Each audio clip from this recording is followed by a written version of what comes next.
এই যে রুগী আছে বলে দেখো তো একটু হাত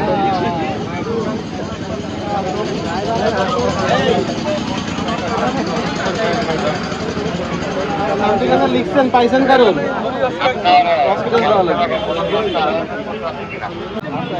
দেখি ভাইয়া একটু বড় ভাই একটু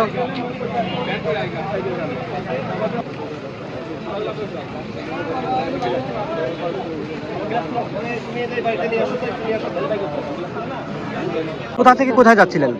মিরপুর থেকে যে খোকসায়। মিরপুর থেকে খোকসা আসছিলেন? খোকসা কোথায় যাচ্ছিলেন? খোকসা অমিতের মাল দিতে। ও মাল দিতে যাচ্ছিলেন, আচ্ছা আচ্ছা। কিসের সাথে সংঘর্ষ হয়েছে আপনার গাড়িটা? এই যে হলো কি জানো আচ্ছা, নতুন গাড়ির সাথে। কিভাবে হলো একটু মনে পড়ে ঘটনা?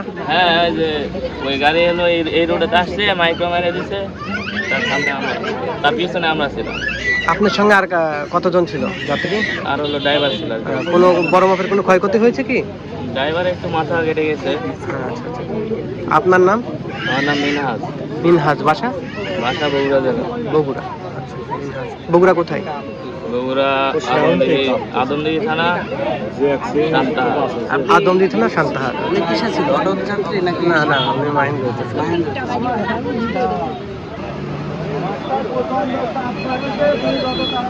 আর হলো যে ভাই যে বাটা হাম্বা ছিল ওটা হলো যে জিলাপি তারা কুমার হয়ে দিকে যাচ্ছিল, আচ্ছা আচ্ছা। তো ওইটা নিয়ন্ত্রণ হারে এটাকে মেরে দিছে। তো পিছনে যেহেতু এটা ছিল এটা নিয়ন্ত্রণ করতে পারে না, এটা যে আবার বাটা হাম্বার সাথে লাগে। ভাই গুরুতর আহত হয়েছে কতজন? এরকম দুইজন হাসপাতালে আছে, খুব খারাপ। দুজন হাসপাতালে আছে। তাদের অবস্থা কেমন দেখতে পাচ্ছেন? মানে মোটামুটি মানে কেটে কুটে গেছে, মাথা ফেটে গেছে একজনের, এই অবস্থায় আর কি।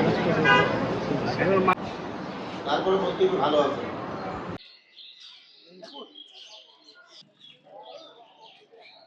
ঘটনাস্থলে এসে আমরা যা দেখলাম, অটো, প্রাইভেট কার আর বাটা হাম্বা, এটা ত্রিমুখী সংঘর্ষ রাস্তার উপরেই ছিল। আমরা কোনো রকম সবল জনগণের সাহায্যে গাড়িটা পাশে রাখতে পারছি। আপাতত যান চলাচল স্বাভাবিক। পরবর্তী কার্যক্রম আমাদের হাইওয়েকে জানানো হয়েছে, তারা আসবে, তারা ব্যবস্থা নেবে। কতজন আহত হয়েছে? আহত এই প্রাইভেট কারের 2 জন আর অটোর ড্রাইভার, মোট 3 জন খোকসা হসপিটালে পাঠানো হয়েছে। তাদের নাম ঠিকানা কোনো পাওয়া যায়নি, আমরা পেয়ে আপনাদেরকে জানাবো। হাইওয়ে পুলিশ আসার পর পুলিশ আসবে, এসে পরবর্তী ব্যবস্থা নেবে। ধন্যবাদ।